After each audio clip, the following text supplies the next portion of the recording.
꿈꾸는 당신.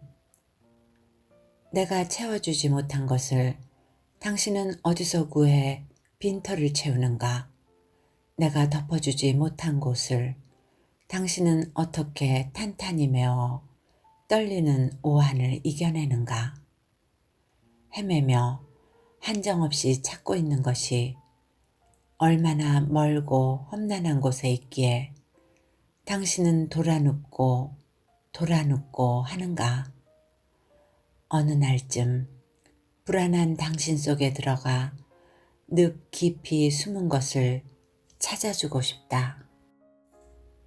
밤새 조용히 신음하는 어깨여, 쉬고 매운 세월이 얼마나 길었으면 약 바르지 못한 온몸의 피멍을 이불만 덮은 채로 참아내는가. 쉽게 따뜻해지지 않는 새벽 침상, 아무리 인연의 끈이 질기다 해도 어차피 서로를 다 채워줄 수는 없는 것 아는지 빈 가슴 감춘 채 멀리 떠나며 수십 년의 밤을 불러 꿈꾸는 당신. 안녕하세요. 책 읽어주는 편안한 엄마입니다. 오늘은 의사이며 작가인 마종기 산문집 아름다움 그 숨은 숨결 중에서 몇 편을 읽어드리려고 합니다. 저자는 동화작가 마혜송과 무용가 박외선의 장남으로 1939년 일본 도쿄에서 태어났습니다. 연세대 의대, 서울대 대학원을 마치고 1966년 미국으로 건너간 후 오하이오 주립대학병원에서 수련의를 거쳐 미국 진단 방사선과 전문의가 되었으며 오하이오 의과대학 방사선과 및 소아과 교수 시절 그해 최고 교수에게 수여하는 황금 사과상을 수상했습니다. 이후 털리도 아동병원 방사선과 과장, 부원장을 역임했고 은퇴 후 연세대 의대 초빙 교수로 본과 2년생에게 문학과 의학을 5년간 가르쳤으며 2018년 자랑스러운 연세인상을 수상했습니다. 시집 이슬의 눈, 하늘의 맨살, 천사의 탄식 등과 산문집 별 아직 끝나지 않은 기쁨, 사이의 거리만큼 그리운 등을 펴냈으며 한국문학작가상, 박두진 문학상을 비롯한 다수의 문학상을 수상했습니다. 작가는 처음 겪어보는 코로나19 팬데믹의 와중에 누군가에게 작은 위로가 될 수도 있고 잠시나마 푸근하고 편안한 자리를 제공할 수도 있지 않을까 하는 마음으로 이 책을 출간하게 되었다고 합니다. 주식회사 넥서스에서 펴낸 마종기님의 산문집 아름다움 그 숨은 숨결. 꿈꾸는 사람만이 자신을 소유한다. 나에게 있어서 시는 사랑의 한 표현 방법이고 체온의 나눔이고 생존 전쟁에서 살아남기 위한 방편이기도 합니다. 적어도 나는 그렇게 믿고 한 세상 시를 사랑하며 살았습니다. 시의 목표가 사랑이 아니라면 그런 시는 내게 필요 없는 것이겠죠. 왜냐하면 세상은 보기보다 잔인하고 외롭고 힘들기 때문입니다. 시는 삭막한 세상에서 상처를 치유하는 도구가 되어야 한다고 생각합니다. 아마도 내 직업이 의사였기 때문일지도 모릅니다. 내 관심사는 언제나 삶과 죽음, 고통과 희생과 보살핌이었으니까요. 나머지는 모두 제스처이고 껍데기고 믿을 만한 것이 못 되는 것들이었습니다. 어느 해였던가요? 4월 중순이었습니다. 미국의 일간지 워싱턴 포스트는 한 통계 논문을 발췌하여 게재했습니다. 그 결론은 2개의 항목으로 요약되죠. 첫째, 500권 이상의 장서를 가지고 있는 집의 자녀들은 10여 권의 책밖에 없는 집의 자녀들보다 지능지수가 더 높고 사회생활의 적응도 빨라서 잘하면 더 좋은 직장을 얻는다. 둘째, 책도 책 나름이다. 셰익스피어나 기타 고전을 가지고 있는 집이 특히 자녀의 성공 확률이 높다. 500권의 장서 중에서 소장 목록 중 시집이 주종을 이루고 있으면 그 자녀의 성공률은 교양서적을 가지지 못한 집과 비슷하거나 오히려 못하다. 그런 집의 자녀는 방랑자나 몽상가가 되기 쉽고 현실 적응력과 경쟁력이 떨어져 사회생활에 부적합하게 되기 쉽다. 이 기사의 제목은 시를 읽지 마라 였습니다. 나는 이 기사를 읽으면서 실용주의만 맹종하는 미국에서 왜 이런 공연한 수고를 했을까 하는 생각을 하면서도 몇 마디의 변명을 나름대로 붙여보고 싶었습니다. 그렇다. 내 시를 읽은 친구들아, 나는 아직도 작고 아름다운 것에 애태우고 좋은 시에 온 마음을 주는 자를 으뜸가는 인간으로 생각하는 멍청이다. 그럴듯한 이유를 만들어 전쟁을 일으키는 자, 함부로 총 쏴 사람을 죽이는 자, 도시를 불바다로 만들겠다면서 부끄러워하지 않는 자가 꽃과 나비에 대한 시를 읽고 눈물 흘리겠는가? 노을이 아름다워 목적지 없는 여행에 나서겠는가? 시인이 모든 사람의 위에 있다는 말이 아닙니다. 시가 모든 것들의 위에 선다는 말도 아닙니다. 나는 단지 자주 시를 읽어 넋놓고 꿈꾸는 자가 되어 자연과 인연을 노래하며 즐기는 고결한 영혼을 가졌으면 하는 바람으로 여태껏 성심을 다해 시를 써왔다고 말하고 싶을 뿐입니다. 어쩌면 내 시 또한 편견일 것입니다. 나도 모르게 내 편견에 내가 집착하듯이 남의 편견을 나쁘다고 할 자신은 없습니다. 세상적 성공과 능률만 생각하는 인간으로 살기에는 세상이 너무나 아름답고 겨우 한 번 사는 인생이 너무 짧다고 생각하지 않나요? 꿈꾸는 자만이 자아를 온전히 갖습니다. 자신을 소유하고 산다는 것이 얼마나 귀한 것인지 시를 읽는 당신은 잘 알고 있을 겁니다. 모든 길은 고향으로 통한다. 둥지, 이 집에 들어서면 이렇게 편안하네. 눈비 헤치고 돌아온 상처의 새.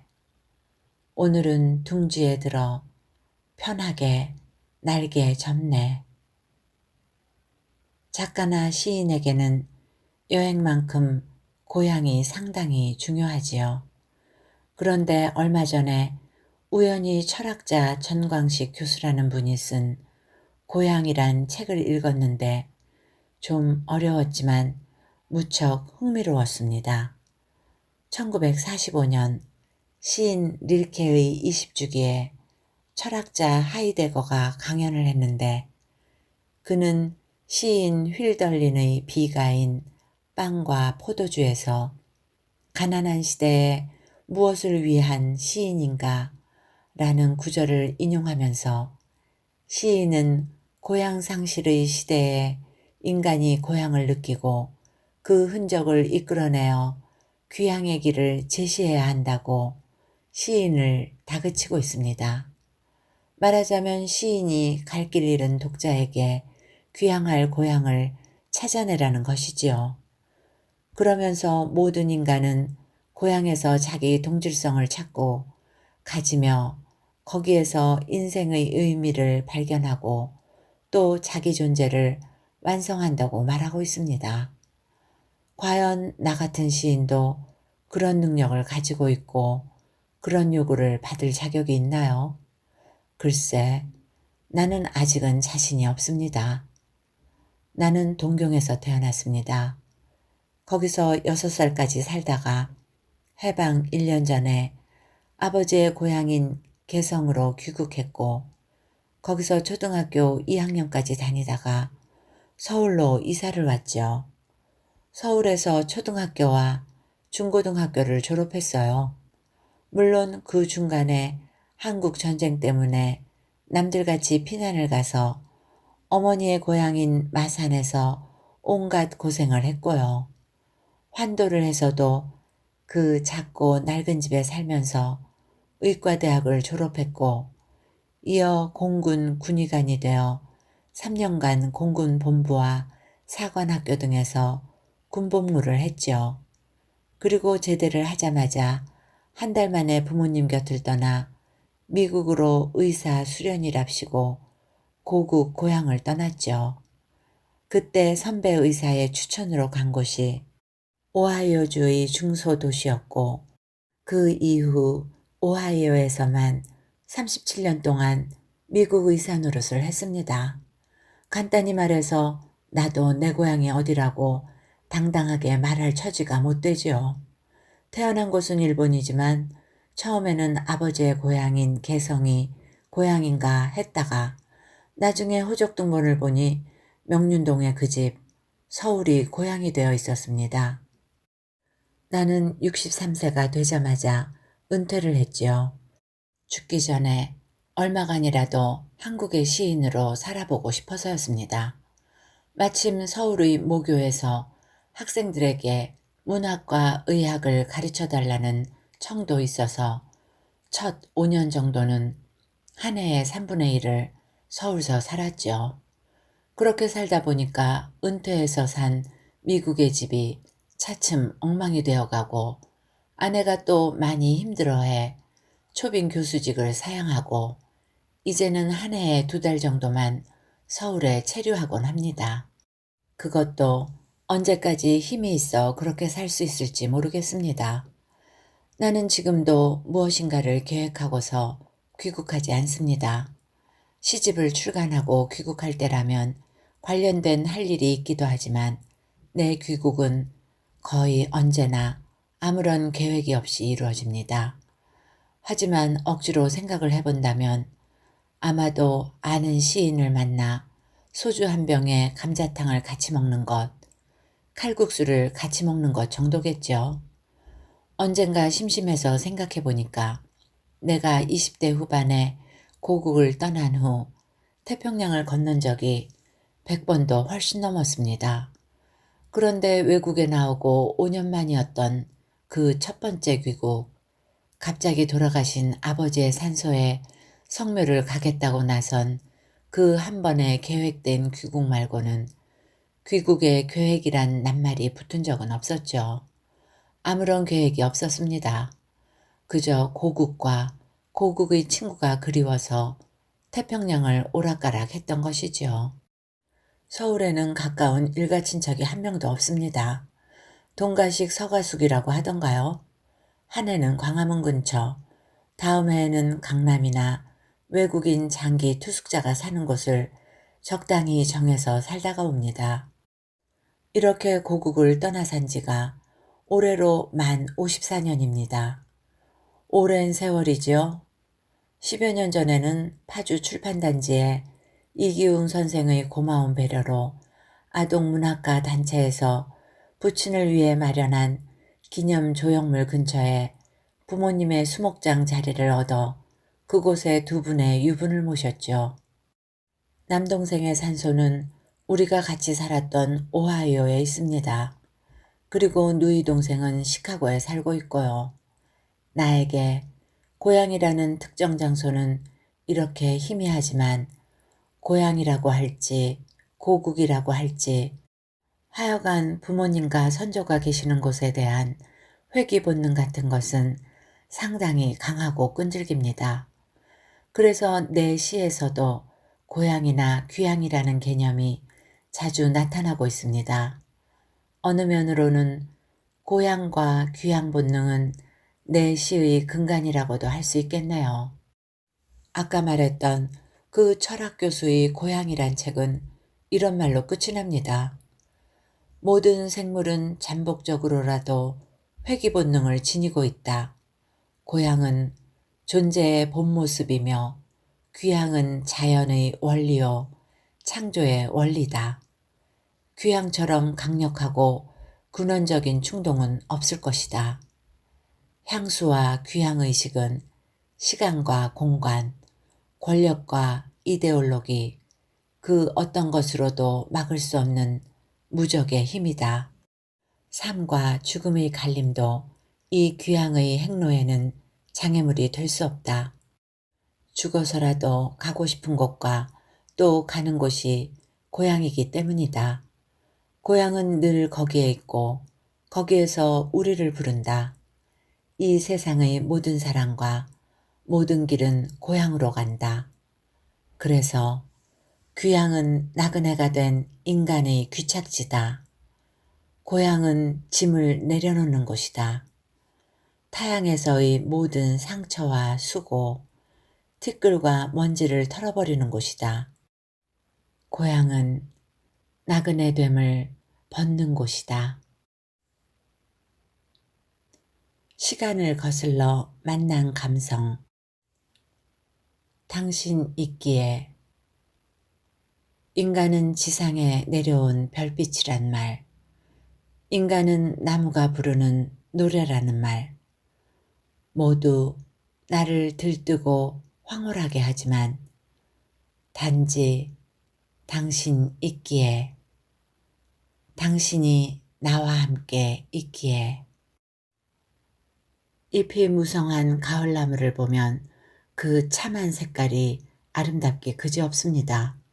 나무 잎사귀 하나를 들고 볼 때 피할 수 없이 보이는 찢어진 더러움이나 주름살이나 피곤한 색깔이 몇 발짝 뒤에서 무더기로 보는 것과는 엄청 다릅니다. 그러나 그것도 아예 떨어져 건너편 산등성 위에 있는 수백 수천의 가을나무를 한꺼번에 보면 그 온갖 색깔의 조화와 아름다움이 훨씬 더 선명하고 강하게 몰려옵니다. 그렇습니다.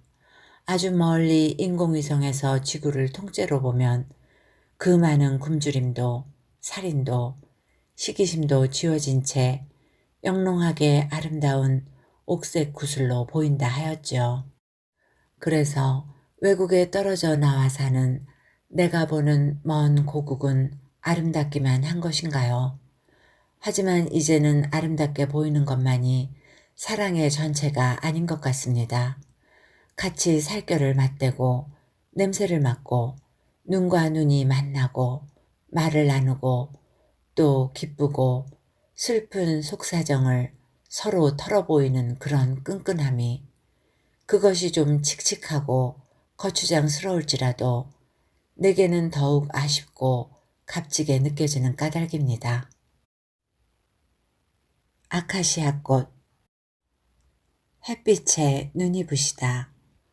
푸른 잎 속에 살짝 숨어 부끄러움을 가득하는 아카시아 꽃. 고개를 갸우뚱 내다보다가 불어오는 바람결에 들키고 말았다. 짙은 향기가 하늘에 흩어진다. 서울중학교 2학년 마종기 1952년. 세상의 끝에서. 2층 서재의 창문 앞에 서서 망연히 바깥을 내다봅니다. 깊어가는 가을이어야 할 요즘에도 내 시야에는 싱싱한 야자수 사이로 갖가지 원색의 꽃들이 만발해 있습니다.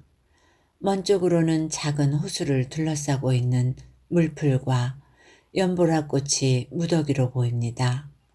그리고 자세히 보면 물가의 물풀 사이에 서서 물을 응시하며 지나가는 물고기를 잡으려는 흰 물새들이 여러 곳에서 부동의 자세로 목을 빼고 있습니다. 구름 한 점 없이 청명한 하늘에서 쏟아지는 햇살은 너무 맑고 따뜻하고 건조해서 그 하늘을 가로질러 천천히 날아가는 날개 큰 물새들까지 모두가 커다란 투명 유리 속에 들어있는 느낌입니다.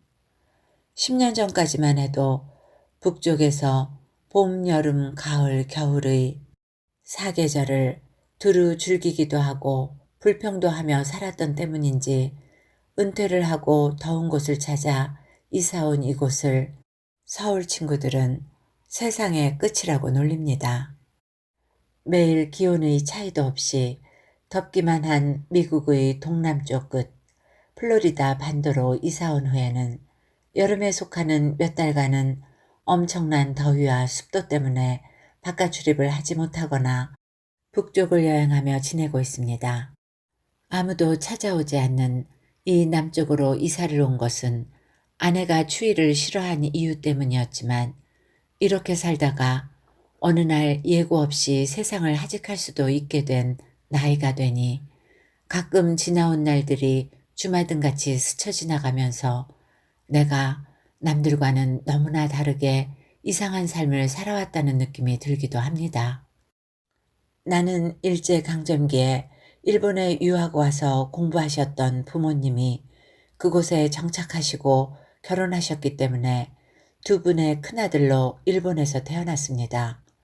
그리고 고국이 해방되기 1년 전에 아버지의 고향인 경기도 개성에 돌아와서 몇 해 동안 가난하게 그러나 재미있게 살았던 기억을 갖고 있습니다.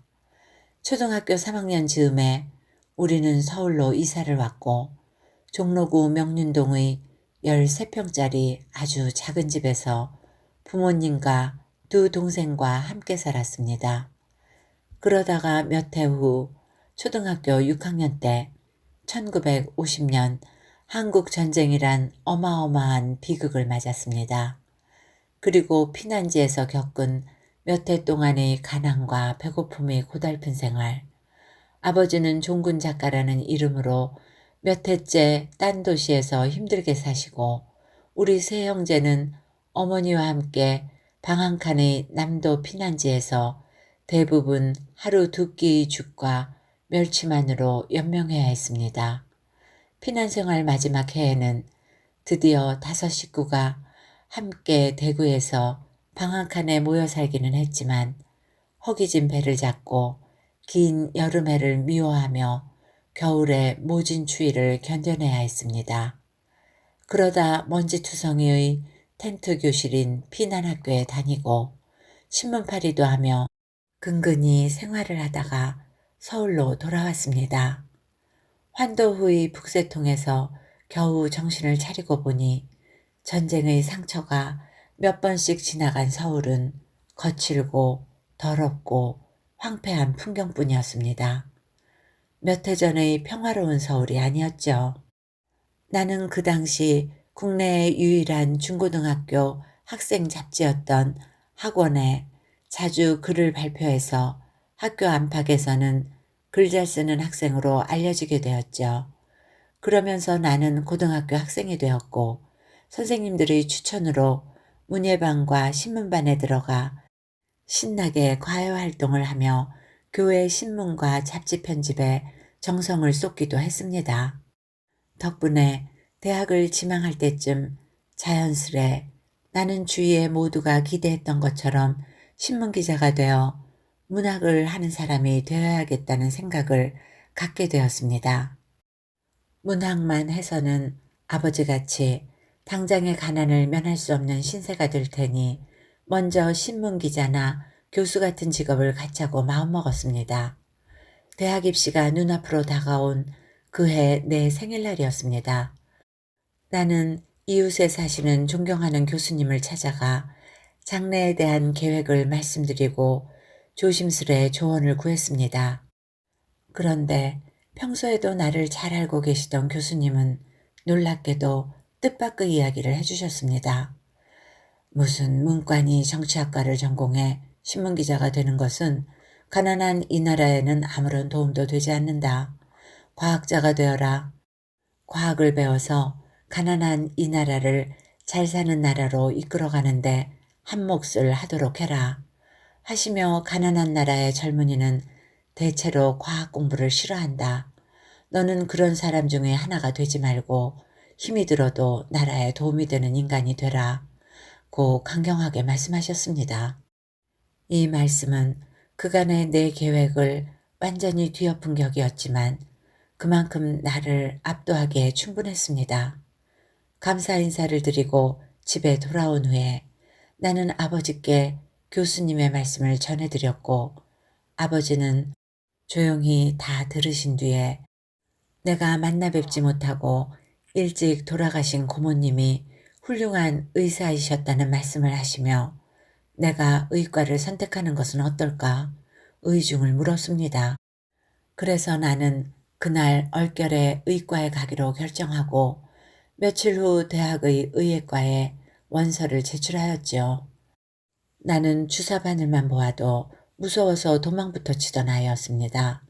흰 가운을 입은 의사라는 존재는 그때까지만 해도 내 상상 속의 어디에도 없던 완전한 외계인이었기에 의예과에 들어가 공부를 하면서도 나는 늘 엉뚱한 곳에 잘못 도착한 희극 배우 같은 느낌으로 학교 생활을 이어갔습니다. 예과 2년을 별 재미도 없이 마치고 본과에 왔더니 해부학, 생리학을 하면서 본격적인 의학 입문의 학문이 시작되었습니다. 특히나 사람의 시체를 매일 껴안다시피 하며 밤샘 공부를 하고 두 손과 가슴으로 인간의 육체를 찢고 자르며 공부를 해야 했던 해부학은 충격 자체였습니다.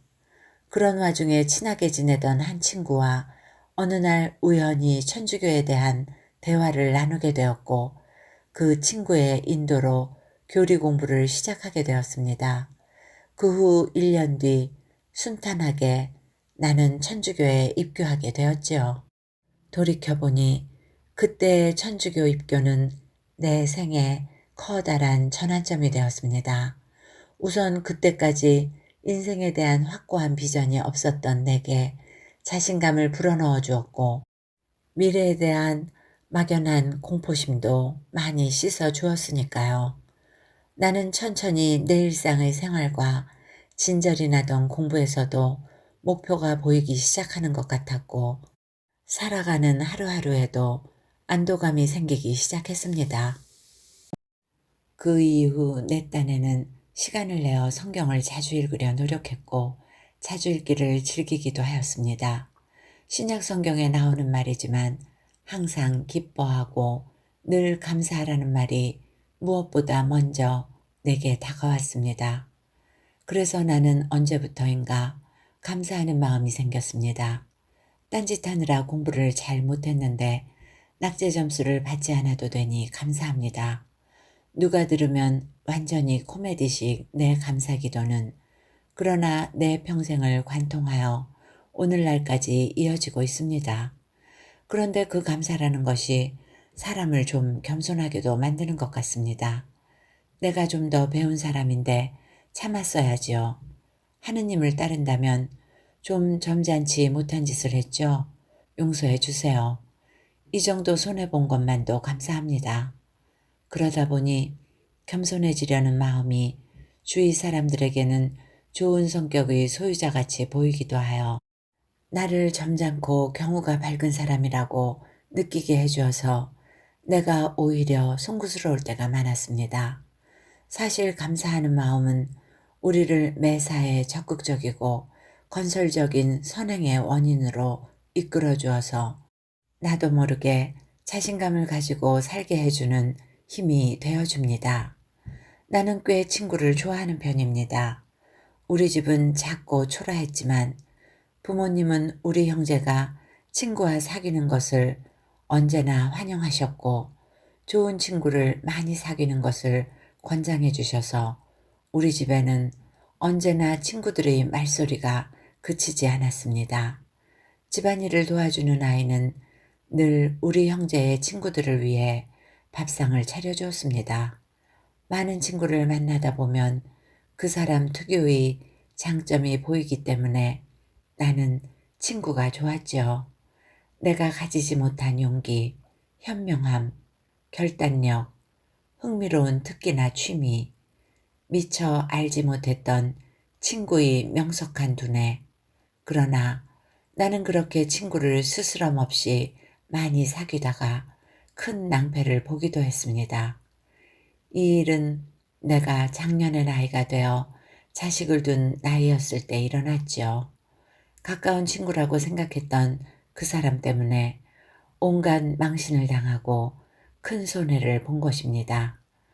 그래서 한동안 시리에 빠져서 울적하게 지내고 있을 즈음 내가 읽은 불교서인 법구경에 나오는 아래와 같은 구절이 나를 흔들어 깨워주었습니다.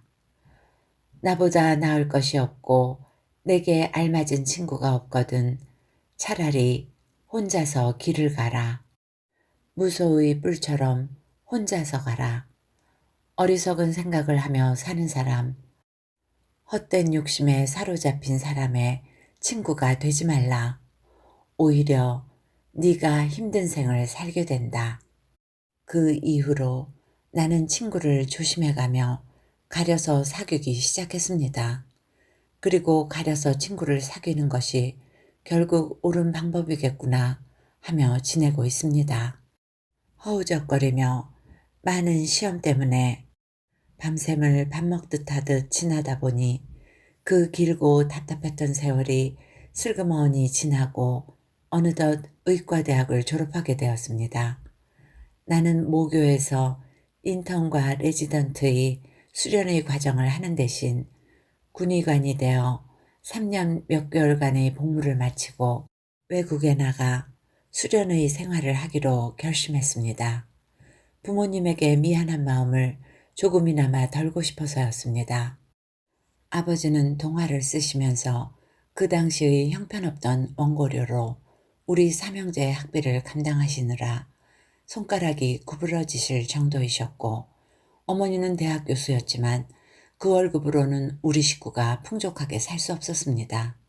그런데다 나는 의과대학에 다녔기 때문에 6년씩이나 그 비싼 학비를 부모님께 부담으로 안겨드려야 했었는데, 고국에서 인턴이 되면 담배 10갑 정도의 적은 월급 때문에 다시 부모님께 손을 내밀어야 하고 나이 30이 되어서까지 계속 무작정 부모님께 경제적 부담을 드릴 면목이 없었기 때문이었죠.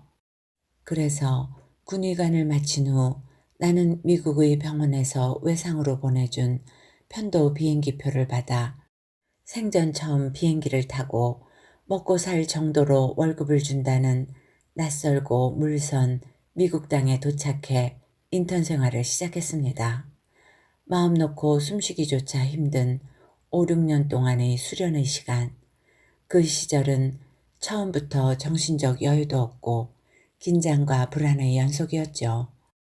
그래도 그런 역경 속에서 포기하지 않고 살아남을 수 있었던 또 다른 큰 이유, 미국 의사들보다 낫다는 평을 나중에 자주 들을 수 있었던 다른 커다란 이유는 바쁜 일 사이의 쥐꼬리만한 여가 시간을 잘 이용했기 때문이 아니었을까 생각됩니다. 그것은 어릴 때부터 여러 예술을 제대로 감상할 수 있고 즐길 수 있는 여유로운 사람이 되도록 노력하라고 일러주신 아버지의 충고 때문이 아니었을까 합니다. 나는 시간만 있으면 그런 예술 모임에 참여했고 그런 열정은 내게 정신적인 안정을 선물해 주었습니다. 아름다운 것에 대한 경외심을 키우고 예술을 즐기는 것은 인생을 깨끗하고 윤택하게 해준다는 아버지의 말씀, 그런 예술 감상에 대한 내 믿음은 아직도 지속되고 있습니다. 하지만 예술을 깊이 있게 오래 즐기기 위해서는 훈련이 필요합니다. 이제부터 피카소의 그림을 즐기자고 당장 그것을 즐길 수는 없겠죠. 또 드뷔시의 음악을 즐기겠다고 해도 그 음악이 당장 가슴에 다가오는 것은 아니니까요. 그렇기 때문에 그런 예술 감상에 필요한 훈련을 시간이 나는 대로 미리 해두는 것이 우리의 삶이 힘들고 어려울 때 가장 쉽게 거기서 벗어날 수 있는 길을 보여줍니다. 삶의 향기를 더해주고 윤택하게 해주며 생각을 유연하게 하고 긴장을 풀어주는 윤활유의 역할을 해주기 때문입니다. 수련의 시절을 잘 마치고 그 과정을 열심히 해냈다고 평가한 교수님이 나에게 당신이 과장으로 영전하는 의과대학에 조교수직을 줄 터이니 함께 가자고 제안했습니다. 그래서 나는 아주 운 좋게도 곧장 다른 대학의 조교수로 영전되어 옮겼고, 나를 단단히 믿고 있는 과장이 조교수밖에 안 되는 신참인 나에게 학생 강의를 거의 전부 맡겨주어 학생들과 친하게 지낼 수 있었습니다. 4년째가 되던 해 졸업식장에서 나는 올해 최고의 교수상인 황금 사과상을 졸업생 대표로부터 받았습니다. 정말 깜짝 놀랄 만한 사건이었죠. 이 상은 모든 교수들에게는 대단한 상이어서 그 도시에서도 큰 뉴스가 되었습니다. 외국의 의과대학 출신 의사로 조교수밖에 안 되는 신참 젊은 교수가 내과니 외과 등 다른 메이저과의 노교수들을 다 물리치고 최고 인기 교수가 되어 상을 받다니, 도대체 무슨 이변이 일어난 것인가? 일간 신문사와 인터뷰도 하고 갑자기 유명해진 나는 그 후부터는 늘 의과대학 교수나 학생들의 눈에서 오는 존경의 마음을 읽을 수 있었습니다. 아마도 그런 이변의 깊은 곳에는 내 마음이 잊지 않고 간직해온 자부심 때문은 아니었을까 하는 생각을 하게 됩니다. 나 자신에 대한 자부심은 나 자신을 바르게 살게 하는 힘도 되지만, 어떤 경우에는 남보다 앞서가는 명예도 안겨주는 모양입니다. 물론 세상에서 부끄러운 일을 많이 안 하면서 살고 싶다는 내 희망 역시 거의 대부분 그 자부심에서부터 시작되었다고 고백할 수 있습니다. 그 이후 나는 그 도시에서 상당히 유명해져서 돈을 많이 주겠다는 30여 명의 개업의와 함께 개업의로도 일을 했습니다. 교수직보다 2배나 되는 수입이 이직의 주 이유였지만, 의과대학의 교수직은 그대로 유지된다는 예외적인 제의를 받고 자리를 옮긴 것입니다. 개업의 생활도 하루하루가 너무 재미있었습니다. 몇 해 후에는 그룹 의사들이 만장일치로 의사, 간호사, 기사와 격리 직원 등을 합해 100여 명이 넘는 개업그룹의 회장으로 여러 해 동안 봉사하기도 했습니다. 일찌감치 회장이 된 것은 아마도 평소에 친구를 좋아했던 성격과 내 자부심, 그리고 겸손이라는 무기가 무엇보다 나를 지켜주는 큰 방패가 되어주었을 것입니다. 비록 외국이긴 했지만 이렇게 40년의 의사 생활을 하고 몇 년 전 나는 주위의 모든 분들이 섭섭해하는 가운데 의사와 교수의 자리에서 은퇴를 했습니다. 아무리 뒤돌아보아도 후회될 것이 없다고 생각했던 내 의사로서의 삶에 언뜻 마음에 남는 한 가지 작은 회한은, 내가 평생 의사로 봉사해온 곳이 내 조국이 아니었다는 것입니다. 그러나 내가 만약 고국에서 의사 노릇을 했다면 의사라는 한 가지 이유만으로 주위 분들의 미움을 살 수도 있고, 내가 40년의 미국 의사 생활에서 매일 느꼈던 정신적인 편안함을 즐기지는 못했을 것 같은 느낌도 듭니다. 창밖을 내려다보니 조용한 호수로 흰 물새들이 한가로이 날고 있습니다. 아직 밝은 오후입니다. 그런데 왠지 나는 천천히 울적해지는 느낌입니다. 아주 가끔이기는 하지만 이렇게 마음이 갑자기 울적할 때가 있습니다. 그것은 내가 돈이 없어서도 아니고 몸이 아파서도 아니고 가족 중에 누가 변을 당해서도 아닙니다. 내 이웃이나 친지나 지인들은 모두 한결같이 이구동성으로 나와 우리 식구들을 부러워합니다. 가족들은 모두 사이가 좋고 서로 돕고 형제간에는 우애가 있습니다. 그런데 내가 문득 우울해지는 것은 다름 아닌 내 고국 때문입니다. 그리고 내 조상과 내 뿌리 때문입니다. 이제 좀 있다 해가 지면 산들바람이 야자수를 조용히 흔들고 찬연한 남극의 달빛이 우리 집 수영장을 밝게 비칠 것입니다. 그렇게 해서 시간이 흐르는 것을 피부로 느낄 수 있는 때가 오면 나는 가끔 아무 이유도 없이 달을 보며 가슴이 뭉클해지고 눈물을 흘리기도 합니다. 어울려 함께 살고픈 오랜 내 친구들과 사랑하고 사랑하는 내 고국이 너무나 멀리 있기 때문입니다. 소유, 무소유, 여유. 무소유하면 을에 돌아가신 법정스님을 떠올립니다. 많이 알려진 그분의 산문집 제목이어서도 그렇지만 한 번쯤 자신을 돌아보는 화두로서 무소유라는 단어를 나름대로 새겨본 사람이 많을 것입니다. 그러나 실제 생활에서 우리같이 범속한 자가 갑자기 무소유가 된다는 것은 며칠 안에 굶어 죽을 가능성을 내포한 것이라서 비록 그 단어가 정확히 쌀 한 톨 없다는 뜻이 아니라고 하더라도 함부로 내뱉을 수 있는 단어는 아니지요. 그보다 최근에 읽은 책에서 내가 자주 되새김질을 하게 되는 단어는 무소유가 아니라 오히려 소유라는 단어입니다.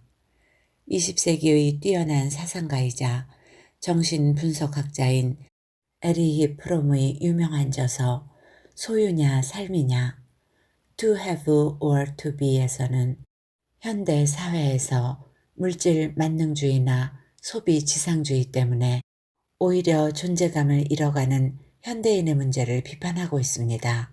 소유하고 소비함으로써 자신의 존재를 확인하려는 현대인의 어리석음을 지적하면서 탐욕의 양식에서 해방되어 창조하는 기쁨을 나누는 삶으로 존재 양식을 전환하도록 주장합니다. 소유에 대한 세계적 논쟁의 중심은 21세기로 접어들면서 사회경제학자며 정치학자인 제러미 리프킨이 맡게 되었다고 할 수 있습니다. 2001년에 출간한 소유의 종말은 소유에 대한 현대적 해석과 미래지향적 모색이 그 중심에 있죠. 자본의 기본 속성은 소유에 있지만 그 원초적 욕망이 천천히 변하고 있다고 그는 말합니다. 내가 가진 것을 지키거나 소유하고자 하는 것을 얻기 위해 자신의 삶을 허비하기보다 미래 세계는 인간의 생활 방식이 변해서 소유에 대한 개념이 쇠퇴할 것이라고 주장합니다. 그래서 소유는 접속으로 바뀌고 교환 가치는 공유 가치로 변하는 새로운 세기가 온다고 예언합니다. 말하자면 에리 프롬이 개인의 소유 욕망과 실제 개인의 삶을 연계해 고찰했다면 리프킨은 소유와 사회 그리고 욕망과 미래 문명의 관계에 천착했다고 말할 수 있겠습니다. 이렇게 21세기의 화두는 단연 소유에 대한 개인적 의미나 병폐, 나아가 사회적 반응이 맨 앞줄에 있습니다.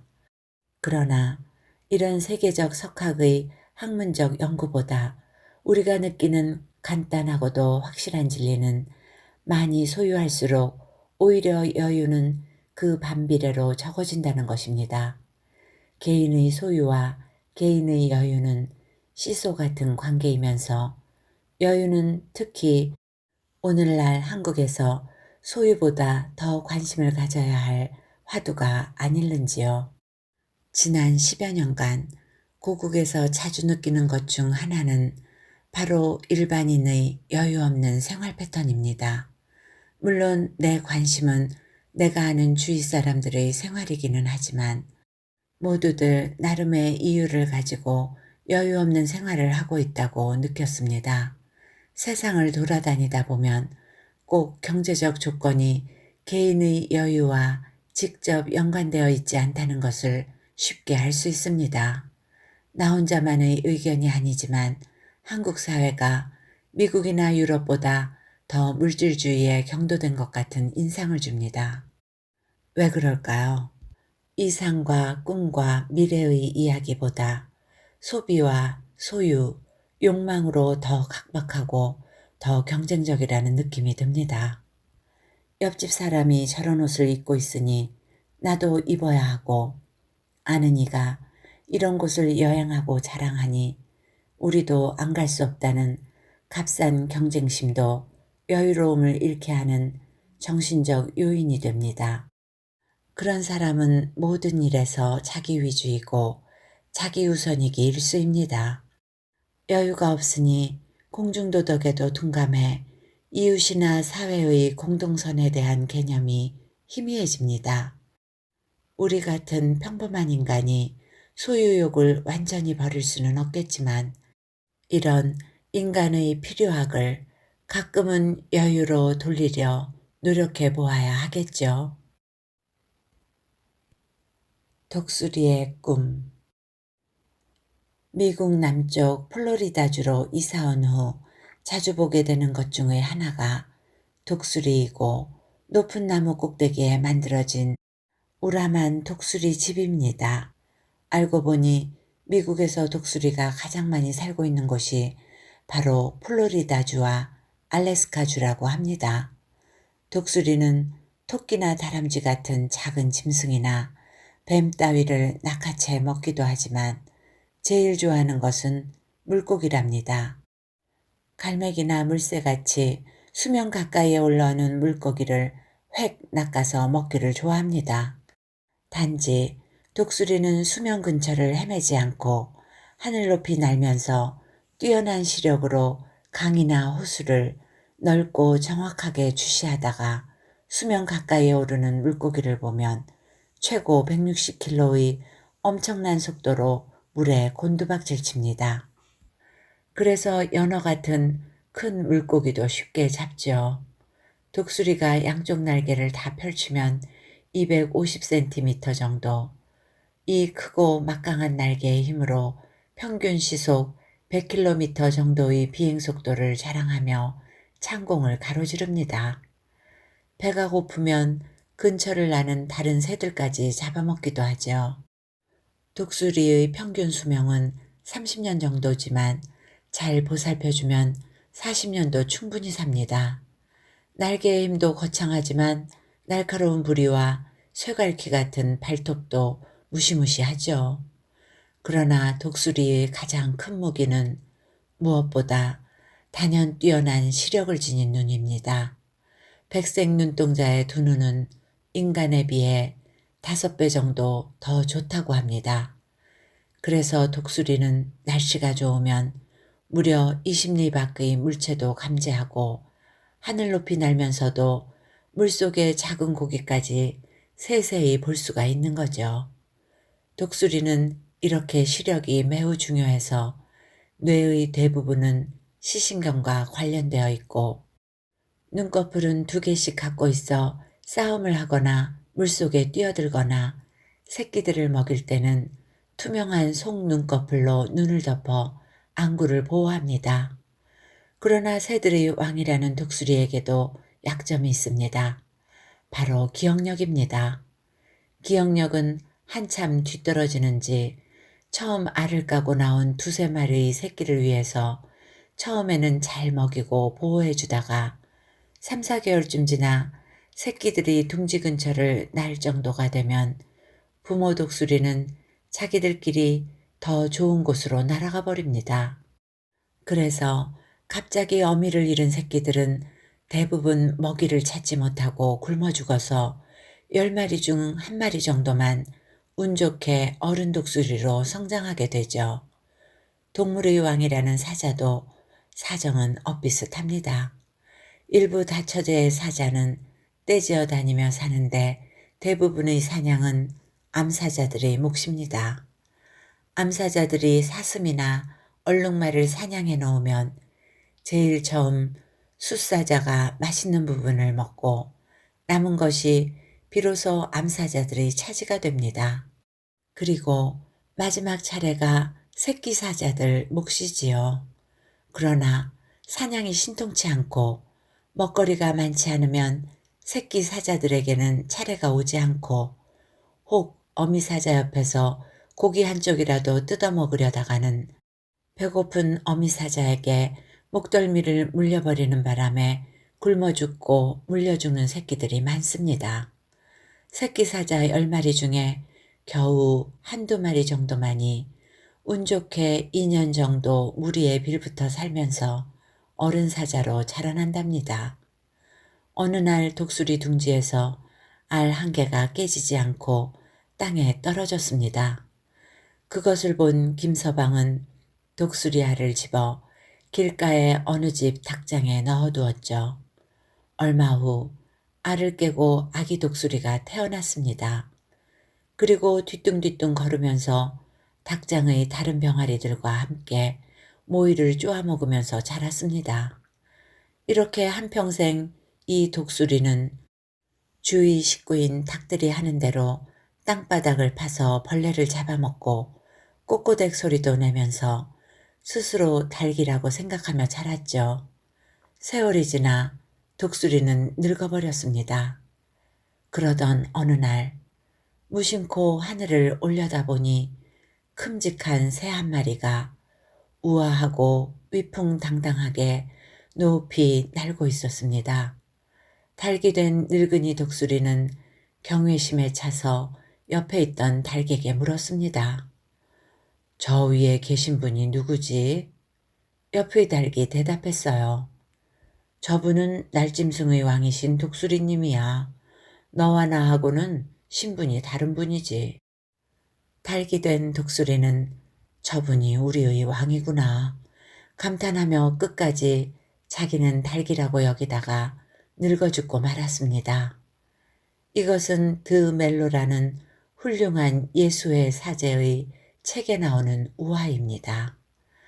자신의 믿음은 하나도 없이 그저 남들만 좇으며 생각 없이 사는 혹은 편협한 자신의 사고만 믿고 다른 세계를 볼 수 있는 아량과 눈이 없으면 그것은 닳기고 죽어있는 생명이고 간에 자신의 정체까지 모르면서 똑똑한 채 하는 마음의 장님이라는 이야기입니다. 여기서 우리는 이 슬픈 우화를 희망적으로 한번 바꾸어 볼까요? 닭 노릇을 하던 이 늙은 독수리가 어느 하루 하늘을 보다가 위풍당당한 독수리를 보고 생각에 잠겼습니다. 가만히 있자. 나는 내 주위 닭보다 더 크고 힘도 세고 부리도 날카롭다. 나도 혹시 날개를 펼치고 날아보면 저 화려한 독수리가 될 수 있지 않을까? 독수리까지는 안 되어도 무리의 닭보다는 무언가 낫지 않을까?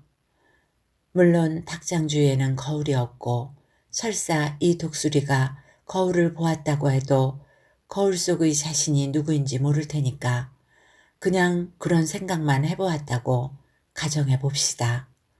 어느 날 밤 닭들이 잠든 틈을 타서 이 늙은 독수리는 날개를 펼치고 힘껏 날아올랐습니다. 그리고 드디어 자신은 다른 닭과는 다르게 훨씬 높고 또 오래 날 수 있다는 것을 알았습니다. 그리고 아마도 내가 독수리겠구나 하는 생각까지 하게 되었다고 합시다. 그러면 이제까지의 가여운 독수리 이야기는 신나는 이야기로 변할 수 있는 것일까요? 물론 그 답은 부정적입니다. 닭으로 몇 해 살아온 독수리가 큰 날개를 이용해서 설사 하늘을 좀 날 수 있었다 해도 쓰지 않아 둔해진 날개로 다른 새들같이 잘 날아다닐 수는 없을 테고 오랜 세월 땅을 파고 벌레만 찾던 그 눈이 엄청난 시야의 독수리 눈의 역할도 할 수 없는 것은 자명한 일입니다. 혹시라도 어느 순간 자신이 닭이 아니고 독수리라는 것을 인식한다고 해도 벌써 너무 늦은 일일 수밖에 없죠. 독수리도 아니고 닭도 아닌 상태로 정신만 더 혼미해지고 먹이도 구하지 못하고 굶어 죽을 수밖에 없을 테니 이 역시 슬픈 이야기로 끝날 수밖에 없겠습니다. 나는 외국에 나와 외국어를 짓거리는 생업에 종사하며 오래 살아왔습니다. 그러면서 지난 수십 년간 고국에서 시를 발표하고 그것들을 모아 몇 년에 한 번씩 시집을 내오고 있지요. 시가 발표되거나 시집이 나오면 주위에서는 예의 삼아 칭찬도 해주고 부러운 표정도 지어줍니다. 평소에 한국 시를 가까이 하지 않는 친구들은 내가 재수 좋은 놈이라고 말해주고 시를 가끔 읽는 친구들은 재주가 괜찮은 놈이라고 생각해 줍니다. 그러나 시를 쓰고 문학을 하는 몇몇 친구들은 나를 노력하는 놈, 문학으로 먹고 살고 싶어 하는 놈이라고 말해주죠. 나는 활개를 치고 하늘을 날며 사람이 볼 수 없는 20리 밖의 나뭇가지의 흔들림까지 보면서 자유롭게 세상을 사는 독수리 시인들을 부러워하며 이국의 닭장에 웅크린 채 늙어가는 독수리입니다. 그러나 달구로 늙어 죽은 그 이야기의 독수리와는 달리 어릴 때부터 나는 닭이 아니고 독수리 비슷한 시야를 가지고 있다는 말을 들어왔고 그렇게 믿고 살아왔습니다. 그래서 나는 남들이 잠잘 때 자주 닭장을 나와 남이 볼까 두려워하며 하늘을 혼자 날아다니기도 했고 위풍당당하지는 못해도 시간이 날 때면 부리와 발톱을 아프게 갈아왔고 자주 먼 곳을 보며 내 시야가 줄어들지 않도록 졸린 눈을 다시 부릅뜨면서 고국의 책들을 읽었습니다. 시를 읽었고 산문을 읽었고 이해하지도 못하는 어려운 문학책도 내 눈을 위해서 읽었습니다. 시간을 만들어 책상에 앉아 자주 시를 쓰려 했고 절망의 늪에 빠져 그 시들을 찢어버리고 좁아지는 내 시야를 두려워하면서 혼자 울기도 했습니다. 아주 많이 울었습니다. 밤낮을 헤매며 한 달씩 걸려 별 볼 일 없는 시 한 편을 쓰고 그간의 신혈에 힘겨워 낯을 가렸습니다. 그러다가 다시 일어나 쓰고 지우고 하다가 지쳐서 풍에 걸린 듯 떨고 있는 손을 비비대고 있으면 지나가던 친구가 몇 줄을 읽어주면서 넌 재수가 좋구나 하든가 재주가 있는 모양이구나 라고 했죠. 물론 대부분은 그냥 지나쳐가 버리고 말았지만요. 언젠가 젊었을 적에 괜찮은 시를 쓰던 분이 20, 30년 동안 딴 일에 종사하다가 갑자기 10여 편의 시를 써서 잡지에 발표한 것을 최근에 읽은 기억이 있습니다. 그리고 나는 그 글들을 다 읽기도 전에 이분의 시야는 이제 더 이상 독수리의 것이 아니라는 것을 알 수 있었습니다.